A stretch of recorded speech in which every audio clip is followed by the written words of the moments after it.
이 건물은 해체주의의 아이콘인 게리 파트너스의 로스앤젤레스 월트 디즈니 콘서트홀입니다. 디즈니홀은 토론토 태생임에도 불구하고 살아있는 가장 유명한 미국 건축가 중 한 명인 프랭크 게리의 가장 유명한 건물일 것입니다. 2003년에 완공된 이 건물은 15년 이상의 중단과 시작 끝에 프랭크 게리에 떠오르는 건축 스타덤이 1940년대부터 건축가가 거주해온 그의 입양된 고향 도시 로스앤젤레스로 돌아온 것을 의미합니다. 복잡한 스테인리스 스틸 패널의 크레센도로 구성된 교향곡 홀은 비대칭적인 형태를 지향하는 해체주의의 상징적인 예로 여겨집니다. 게리 자신은 해체주의자로 분류되는 것을 피했지만 그의 작품은 그 스타일에 대한 전 세계의 관심을 불러일으켰습니다. 21세기 초, 게리는 수많은 프로젝트를 설계했지만 이 건물의 중요성은 현대문화에서 디즈니 미디어 제국의 역할이 거의 어디에나 영향을 미쳤기 때문이기도 합니다. 하지만 이 건물은 LA 카운티의 음악센터가 소유하고 있습니다. 로스앤젤레스 필하모닉 심포니를 개최하는 비교적 직선적인 콘서트홀이 웅장한 금속 껍질 안에 자리 잡고 있습니다. 그 중심에는 음조 디자이너 마누엘 로살레스와 오르간 제작자 카스파르 글래터게츠가 협력하여 만든 기능적이고 비대칭적인 튜브로 구성된 조각적 오르간이 있습니다. 일본 회사 나가타 어쿠스틱의 야스이사 토요타와 협력하여 음향을 위한 강당을 디자인한 게리에 따르면 내부는 심리적 효과로 인해 선택된 더글라스 전나무로 덮어 있었습니다.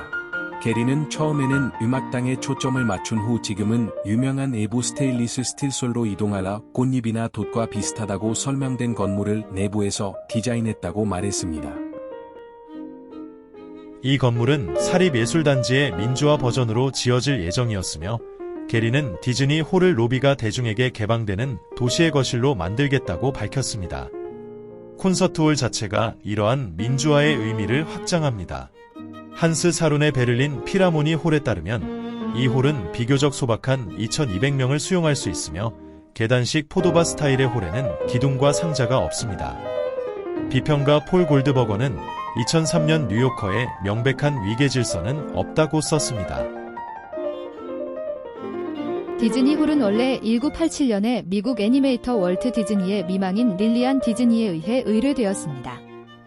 릴리안 디즈니는 고인이 된 남편을 기리기 위해 이 프로젝트에 $5천만 기부했습니다.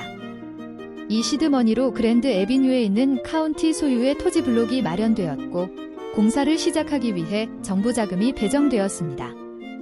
당신이 볼 수 있을 것 같은 가장 용감한 건물. 미국 도시에서 이렇게 크고 주목받는 구조물의 해체주의적인 디자인이 선택된 것은 놀라운 일이었을지도 모릅니다. 특히 다운타운 로스앤젤레스에서는 모더니즘적인 파빌리온과 유리로 장식된 고층 건물이 두드러집니다. 그러나 디즈니는 이미 포스트 모던 미국 건축가 마이클 그레이브스를 선정하여 아방가르드 디자인을 선택했습니다. 릴리안 디즈니는 디자인에 즉시 판매되지는 않았지만 게리에게 여유를 주었습니다. 그 대가로 건축가는 강당 좌석의 꽃무늬와 델프트 도자기 조각으로 만든 조각품이 포함된 정원 등 그녀의 취향에 맞는 여러 가지 숙소를 제공했습니다. 프로젝트는 천천히 진행되었고 1995년에는 기초만 세워졌습니다.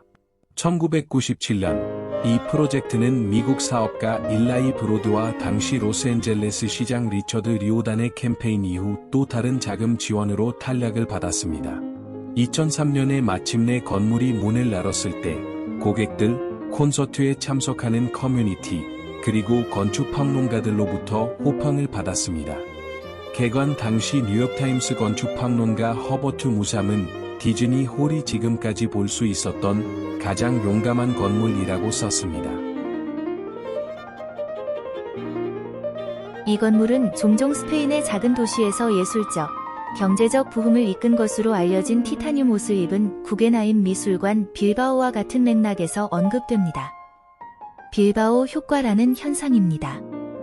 그러나 디즈니 홀에 대한 자금과 계획은 빌바오가 완공되기 거의 10년 전에 수립되었습니다. 이 사적인 장소에 있는 사람들에게 공공공간의 즐거움을 새롭게 느낄 수 있는 조용하고 고귀한 건물입니다. 빌바오의 성공은 궁극적으로 디자인 변화에 중요한 역할을 할 것입니다. 예를 들어, 게리는 원래 밤에 부드러운 빛을 내기 위해 외관을 돌로 덮으려고 했습니다. 게리는 금속으로 인해 밤의 건물이 싸구려 냉장고처럼 보이게 될 것이라고 생각했지만 결국 멈출 것이라고 말했습니다. 하지만 낮에는 너무 빛났는지도 모릅니다. 외관이 완성된 지 불과 1년 만에 반사로 인한 눈부심이 운전자에게 위험하다고 여겨져 샌딩을 해야 했습니다. 빌바오와의 유사성에도 불구하고 디즈니 홀의 건축물은 그 자체로 상징적인 건축물이 되었고 로스앤젤레스에서 게리에 지울 수 없는 흔적을 보여주었습니다. 이 건물은 확실하고 활기차며 기다릴 가치가 있는 환상적인 건축물입니다. 라고 LA 타임즈 비평가 크리스토퍼 호소는 썼습니다. 빌바오 재탕에 가까운 것이 아니라 고유한 개성을 가지고 있습니다. 개막식에서 리오단 시장은 이 건물이 로스앤젤레스에 드디어 도심이 생겼다는 상징이라고 말했습니다. 이 구조물이 침체된 로스앤젤레스 다운타운의 빌바오 효과를 일으켰는지 여부는 아직 지켜봐야 합니다. 게리 자신도 이 구조물이 다른 곳으로 가야 한다고 생각했습니다. 이 지역의 개발은 느리긴 하지만 계속되어 왔으며 그 이후 수십 년 동안 게리와 딜러 스코피디오 플러스 렌프로가 설계한 더 브로드 박물관의 복합용도 타워가 인근에 세워졌습니다. 게리는 근처에 있는 콜번 음악학교에서도 일하고 있습니다.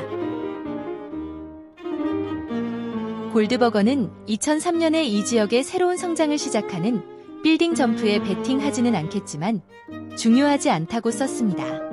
이 사적인 장소에 있는 사람들에게 공공장소의 즐거움을 새롭게 느낄 수 있는 조용하고 고귀한 건물입니다. 디즈니와 게리의 이름은 이 세기를 상징하는 것을 넘어 이 구조를 만들어내며 조각 건축이 미국 도시에서 어떤 역할을 하는지에 대한 문제는 디즈니 홀의 꽃잎 같은 그림자 속에서 계속 해결되고 있습니다.